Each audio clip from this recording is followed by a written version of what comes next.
How many times have you heard that aggro is bad in EDH? Or that aggro just dumps its hand and loses to board wipes? Or there's too much life for aggro to chew through in Commander? We find these kind of generalized sweeping statements to put people off from trying to experiment and solve the puzzle of X archetype in Commander. While yes, some archetypes are easier to build than others in a 4-player, 120 life format, that doesn't mean it can't be done. And we have just the deck to prove it, for under $50. What do aggro decks normally require to succeed in other formats? Well, they need A, cheap, efficient threats, B, a low, consistent curve out, and C, speed.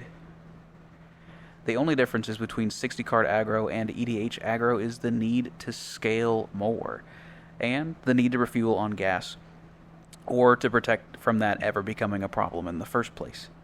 Counterspells, board protection, recursion, or very cheap and efficient card draw engines are the best way of doing this. So, let's address these needs. First up, how do we scale our board? For our main aggro list, we really wanted the command zone to be able to produce a large amount of evasive tokens. Having evasion is huge. Not having to scale up nearly as much because all of your cheap, efficient threats are hard to block is a really nice way of solving that 120 life problem. For the command zone, we chose Karlach, Fury of Avernus, with Feywild Visitor as the background. Karlach is an absurd piece of cardboard. It gives you an extra combat every turn, and with Feywild, that means if you can hit each of your opponents with non-token creatures for both combats, you make 6 1/1 flyers. That is an incredible amount of board scaling very quickly.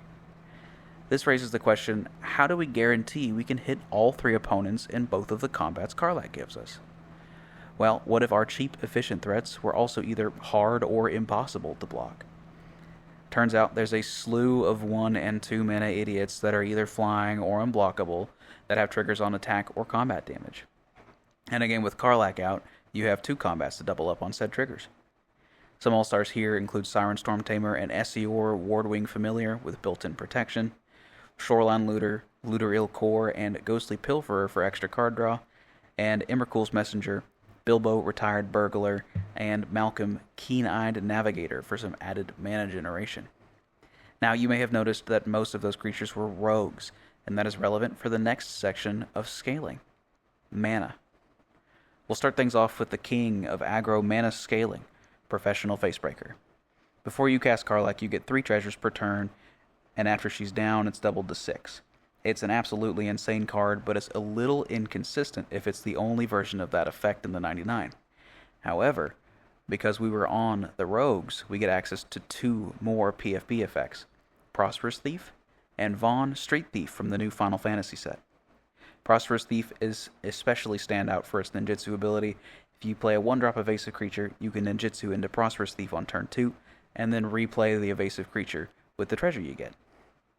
Other notable mana generation includes Sticky Fingers, Curse of Opulence, and Hidden Strings, which can be ciphered onto an unblockable idiot to tap 2 permanents every time it smacks someone. Then there's Indulge in Excess. This card is insane. The first side says that whenever a creature you control attacks this turn, make a 1/1 citizen token that's tapped and attacking. Already off to an absurd start. Firstly, it doubles your board for 3 mana, and if you have Karlach out, it triples your board for 3 mana. Then its Aftermath side makes a treasure token for each creature you control that dealt damage this turn. 2 mana for at minimum 7 to 8 treasures is wild. Not to mention the added bonus of it being the perfect card to discard to our looting evasive creatures. So far, all we've been doing has been 60 card aggro, but bigger.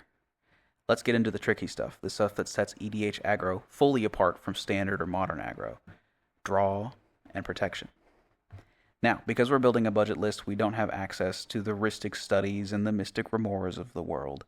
However, budget brews encourage you to do something even better than playing good cards, and that's playing synergistic ones.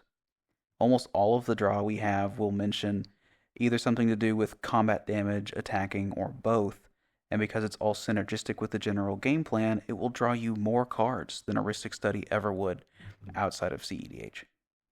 We'll start with the big 3, Coastal Piracy, Reconnaissance Mission, and Bident of Thassa. These cards are absolutely incredible in Go Wide aggro. We had to specifically only run the ones that say may draw a card, because we would have decked ourselves out in several games had it not been for that key word. Cards that are less potent but still incredibly efficient are Grazilax and Frostcliff Siege, which both draw 6 cards a turn with your commander out, and Curiosity and Curious Obsession, which you can use to gain incremental but important value for only 1 mana each. Keep Watch allows you to draw cards equal to the number of attacking creatures for 3 mana at instant speed, which is very good burst draw. The biggest standout here is Connecting the Dots, which says whenever a creature you control attacks, exile a card face down underneath it. Then for 2 mana, you can discard your hand and put all of the cards you've been banking underneath Connecting the Dots into your hand. Now, the last piece that sets EDH aggro apart is protection. We're in blue, so the answer's probably pretty obvious. Counterspells. Board wipes can't set you back if they never resolve. We are running 12 of the most efficient options in budget, including an Option You Can't Refuse, Abjure, which can sack a Fairy Dragon, OG Counterspell, Sildamgar's Scorn, which becomes an OG counterspell if you control a dragon, and Muddle the Mixture, which can transmute to find some of our finisher cards as well. There is not much need to interact with other people besides stopping them from interacting with us in aggro, so the little interaction we do run has to be incredibly tempo efficient. Aetherize can buy us a turn when it's most needed, Grinzo permanently goads your opponent's full boards, and Arm with Aether is a 3 mana sorcery speed Cyclonic Rift. So, we've scaled the amount of creatures, we've scaled the amount of mana generation, and we've added a large amount of draw and protection, but how do we close games? How do a large pile of 1/1 flyers chew through 120 life? Well, it's cheap and efficient board buffs. All of our board buffs trigger on attack, so they'll buff your creatures twice when Karlach is out. Shared Animosity is the best of these effects. If you have 6 Fairy Dragons, and you attack with all of them, they get pumped to 6/1 flying first strikers on first combat. Then they will get pumped to 11/1 flying first strikers on second combat. That's 102 damage from one card. Dragon Tempest is another card that can deal massive amounts of damage. Imagine again you have 6 Fairy Dragons. When you go to swing next, you make 3 more. Each of those enter separately, dealing 7 damage, then 8, then 9, to a single target. Then on the next combat, you deal 10, 11, and 12. And that's just burn damage. That's not even taking into account the combat damage you'll do. It's 57 burn, which is usually enough to kill one player and then board wipe the other 2. The rest of the board buffs include Roar of Resistance, Crucible of Fire, and Defaced Gallery. There's also Kaido, Cunning Infiltrator, which you can essentially just ultimate every single turn to make hilarious amounts of ninjas every time anybody casts a spell. And that's Karlach. $50 budget, high bracket 3 list that consistently table kills turn 6 or 7 every game. We hope you'll try it out and see just how good aggro can actually be in EDH. Thank you for watching. Bye-bye.